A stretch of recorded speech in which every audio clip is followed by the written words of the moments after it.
very much, Terry, for that explication of the report. It's a pleasure to be here today. I must say I haven't seen too much of the slush yet on the streets of Helsinki, so it makes it even more of a pleasure to be here. So my name is Samuel Stolton. I'm the digital editor at Euractiv in Brussels. As you can probably tell, I'm British, so apologies in advance for that. It's a burden that we'll bear heavily in Brussels at the moment. Nonetheless, we're still in. I'm here today to talk about the report Digital Innovation in Urban Environments, and this is very much my own take on the key messages in the report. Before I start, I'd like to extend my gratitude to the Finnish Presidency of the EU for the kind invitation here today, and ESPON as well. And may I also commend ESPON for putting the fruits of their labour into the hands of journalists. It's a courageous, bold and brave move, and hopefully it pays off. So thank you very much for the invitation. So I'd like to start by perhaps talking about the problem that we have faced so far with regards to the development of digital innovations in smart cities across the European Union. Defining what a smart city actually is has been one of the key challenges. And we've had definitions from the European Commission, we've had definitions from the Smart Cities Council, the United Nations, the OECD, we've had definitions from Cisco, IBM, all differing viewpoints on what the smart city actually represents. And of course, this has resulted in, shall we say, a divergence between how approaches have been adopted and how stances have been taken up so far. Now, the technologists, shall we say those in the private sector, have been very keen indeed to present technology as the be-all and end-all. So technology should be pursued for its own means itself, just for the sake of advancing technology generally. Now, I think this perspective personally is flawed because it papers over the cracks in our urban society and does not directly confront emerging social and cultural challenges identified by citizens and end users of technologies themselves.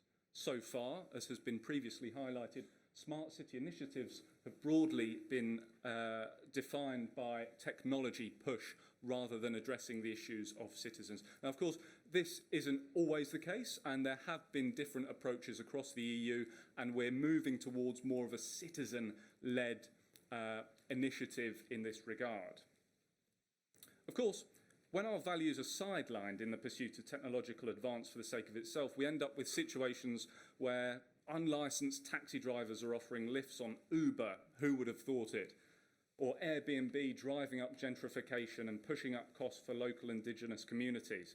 Technology can be used for so much more. Here's a brief overview about some of the solutions identified by McKinsey as what smart applications and emerging technologies poised to have effect on the cities in 2025 or until 2025 could be in the future. And we have some really interesting ones here. Gunshot detection technology, autonomous vehicles, obviously the next generation of connected transport, smart irrigation systems, water quality monitoring, optimization of waste collection routes. These are all problems in society, or perhaps not problems, at least obstacles in society that could be addressed by technology. Technology doesn't merely have to be an adage, and sometimes when technology is presented by the technologists and the private sector to local and public authorities, it can sometimes exacerbate social and urban problems. And this is really what we want to try and avoid. So, one example of this, we're going to go across the Atlantic now to New York City and link NYC. And I think this acts as a good example of the risks of pursuing technology for the means of technology itself. So in 2016, thousands of payphones in the city were replaced by digital kiosks, which offered free internet access, free domestic phone calls, USB charging ports, and interactive maps. However, the project came with caveats. It wasn't a public service offered by New York City. It was owned and operated by Sidewalk Labs, a subsidiary of Google. And of course, the challenges that this brought up was the fact that Google was harvesting data and using it for targeted advertising. Now, of course, what solution in society is this solving? what problem, in society is this solving? And indeed, it caused a backlash at the time. This is a quote from a local journalist, Nick Pinto of the Village Voice, which is a lower Manhattan newspaper. And his words are quite strong here. Link NYC marks a radical step even for Google. It is an effort to establish a permanent presence across our city, block by block, and to extend its online model to the physical landscape we humans occupy on a daily basis. The company then intends to clone that system and start selling it around the world, government by government, to as many as will buy. And of course, they have started doing this. Similar solutions have already appeared, or at least are in the early stages in London and Paris. And when you have the media with these kinds of opinions, of course, it's highly likely that the citizens themselves will be thinking in a similar line. This is a fantastic quote from Ben Green, who's the author of The Smart Enough City. It's a brilliant book. I think it's well worth any policymakers in the room picking up a copy of this the next time you're in a bookshop. It's very, very relevant with regards to how policy making and smart city development can be paralleled in a holistic and human-centred way. So Ben Green says that everybody desires better public services, but if deploying them entails setting up corporate surveillance nodes throughout public centres, what kind of cities are we to create? And I think this is the question that we all need to have at the front of our minds when we're considering the policies for the smart cities of tomorrow. What kind of cities do we want to create? Now, it's not all doom and gloom so far. There have been ecosystems of innovation emerging, and this is something highlighted in the Digital Innovation in Urban Environments report quite clearly. We're increasingly seeing human-centred and holistic approaches with regards to the development of smart city solutions. And these are two keywords, if any, that I would recommend that you take away from today's presentation and the policy brief in general. The fact that the solutions of tomorrow should be pursued in a way that's human-centric and holistic. Now, one particular, shall we say, strand of this human-centric approach is the principle of co-creation, which co-creation essentially involves engaging end users in the development process of a technological solution, employing multidisciplinary viewpoints and bridging the traditional silos of government, industry, academia, civil society and citizens. The principle of co-creation is happening more and more across the European Union, and this is something that we're going to take a look at some closer examples later on in my presentation. Open Innovation 2.0 is a key element of co-creation. So the idea includes involving these end users from the very beginning. The people that will be using these technologies on our streets, in and around our continent, are involved from the beginning, because that's the only way we can really address these problems in our society and indeed identify what these problems actually are in the beginning. So the European Commission has highlighted the 5 principles of Open Innovation 2.0, and they include networking, collaboration, corporate entrepreneurship. Of course, these ideas, it's important that we make them financially sustainable in the long term. Proactive intellectual property management, creating new markets for technology, and research and development. And these can be pursued in a number of means. And let's have a look at how these have been pursued so far across the European Union. So this map shows us the scale of co-creation projects across the EU in different areas. And there are several things that we notice here. Firstly, that the landscape for these types of projects is fractured, with not as many occurring in Europe's central and eastern parts, and secondly, that the major urban areas are hives for this type of activity. And this is hardly surprising. By 2050, it is estimated that 80% of the worldwide population will live in cities. As a result, urban areas simply need to use innovation as a means to stay sustainable in the long term. Now, what I would say about this is, later on we're going to address how depopulation in rural areas could actually present challenges on the other side of the spectrum, where urban centres, urban hives, metropolitan cities will be crowded with people. Rural areas will actually be left with a problem of its own of depopulation, and this is something we'll talk about briefly later on. Let's have a look at, in a bit more detail, about one city that has already started to address the challenges of tomorrow. Amsterdam. So Amsterdam's Smart City platform is a place where collaboration, open innovation and citizen involvement are encouraged to take place. It was established in 2009 and has since facilitated close to 100 projects aimed at making the city smarter. We can see the broader goals of the project here, and of course a lot of these parallel with many of the principles outlined in ESPON's policy brief: avoiding government bureaucracy and siloed thinking, quick-moving shared public-private partnerships, and encouraging involvement from as far afield as possible, bringing people together to find out the solutions of tomorrow. The Smart City platform is essentially a website where people can go online, submit their ideas for different types of projects, highlight the issues that are really important to be addressed in their local or wider community, and find partners and collaborators to work and solve these burgeoning problems of tomorrow. But it didn't start out like that, of course. The first iteration of Smart City was kind of pounced upon by the technologists who came along and said, oh, we've got the perfect solution for you. We can solve your problem. IBM, Cisco were very keen to jump on board at the beginning, and a quite incredible quote from Amsterdam's Chief Technology Officer, Ger Baron, emerged.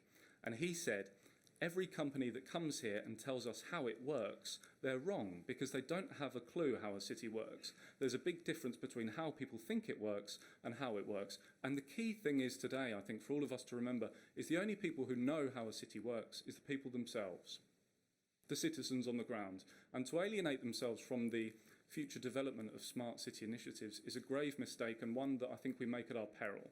So let's have a look at Amsterdam's Smart City platform now in a bit more detail.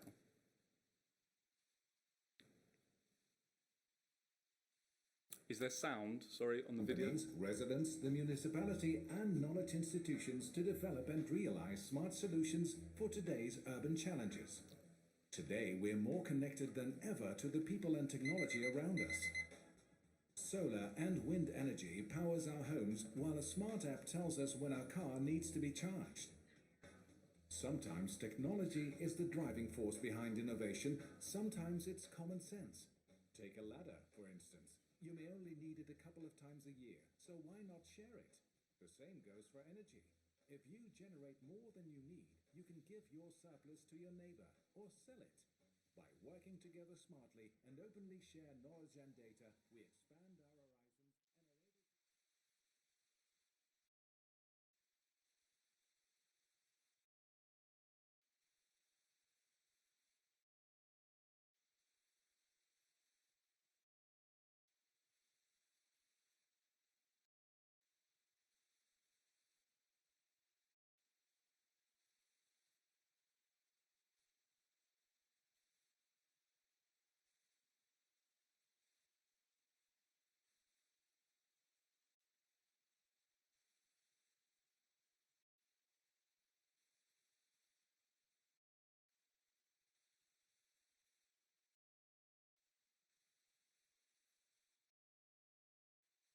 It's never good hearing the sound of an alarm at this time in the morning. It kind of brings back terrible memories. This is an example here of some of the projects on Amsterdam's Smart City Initiative. So we have various projects here that people have jumped on board and expressed their intention to get involved with and help out. Perhaps the most interesting one for us today is the City Data Project. It's a great example of how the city has made all of its publicly available data open source. So anyone can access this information and anyone can add further data sets to the collection itself. City data is available and it is easy to search, download or link to your own system. And here's an example of some of the data sets that you can actually look for. We've got themes ranging from governance and organisation, population, service, economy, port, education, youth diversity, etc. These are really, really valuable data sets that can be used for the technologies of tomorrow and help to enrich the lives of our citizens all over the continent. Of course, it's not just in Holland. We have some fantastic projects here as well in Finland, particularly in the city of Lahti, which has established its own CityCap initiative. It's a personal carbon trading scheme that incentivises environmentally friendly transport decisions. And this is all about not just involving citizens in the process of developing smart city solutions, but it's about using technology as a means to pursue wider and broader sustainable goals in society.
They obviously don't have too much slush in Liti.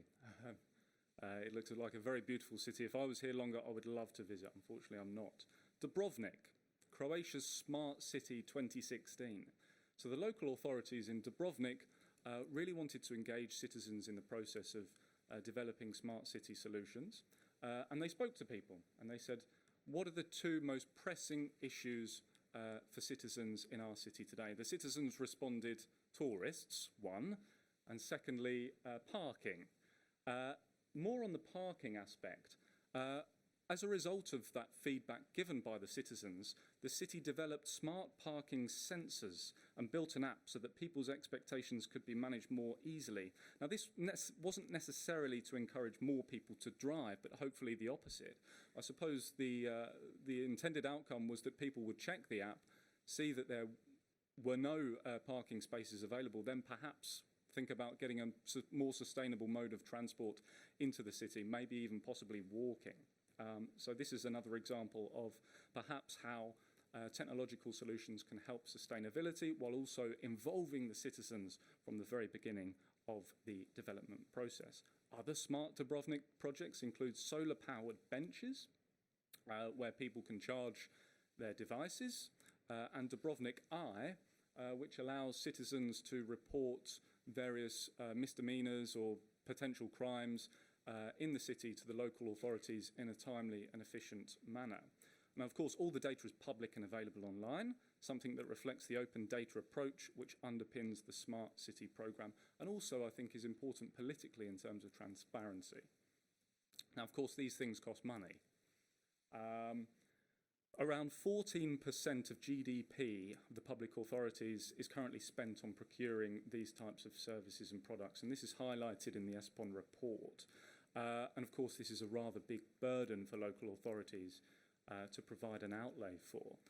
One way of perhaps circumventing this cost is by pooling this purchasing power in establishing partnerships to strategically procure innovative solutions. There's been a couple of ways that this has been done so far in Europe by establishing a network of cities to work on projects together. So with a joint purchasing power, cities have more authority, shared expertise, and have a broader range of data sets to collaborate on future projects. Of course, cities are natural candidates for this also because they can use this new purchasing power to get better solutions. One particular project, Select for Cities, is something being worked on by Antwerp, Copenhagen and Helsinki. They've launched a competition open to all European companies to develop an open, user-centric platform enabling the co-creation of IoT applications and services. Something that is fascinating for me also is the Fabulos project, which sounds very, very interesting indeed. And I believe Helsinki is also a partner on this project, and I'd very much like to be invited back to try out this project. So if there's anyone in the audience working on this project, please keep note of my interest here. This is the idea of procuring the operations of an autonomous bus line. We can see we have a range of cities working on the project here, and not only that, there are more observant cities following this project and looking at the intended outcomes and maybe how they can learn from this type of procedure. That's the Fabulos project. Of course, it's not all about cities. As I said at the beginning of my presentation, I think by 2050, 80% of the world's population will be concentrated in major urban areas, urban metropolitan cities rather. And this also creates a problem for the rural areas in Europe who could face alienation from the smart city developments of tomorrow. We can see here a map of the share of people who have interacted with public authorities online. And of course, there is a gaping difference across the EU here. There have been a bit of shameless self-promotion here. My interview with Frank Bogovic, he has been actively campaigning for the rollout of smart villages across the European Union. This is particularly of interest, again, in Central and Eastern Europe, whereby the agricultural sector is one of the most important parts of a local authority's economy. And what they're finding is that a lot of young people now are migrating to the West, to these urban centres because of the innovative solutions that are occurring there and leaving these rural areas depopulated. For Frank Bogovic, smart villages and the increasing digitalisation of rural areas is just as important as the big urban centres themselves. Okay, so I'll have to wrap up very quickly here. We've covered a lot of ground. I hope to have given you a number of examples as to how the solutions presented in ESPON's policy brief have been presented to you. And for me, there are three main takeaways here to take with you into the sessions occurring for the rest of today and tomorrow.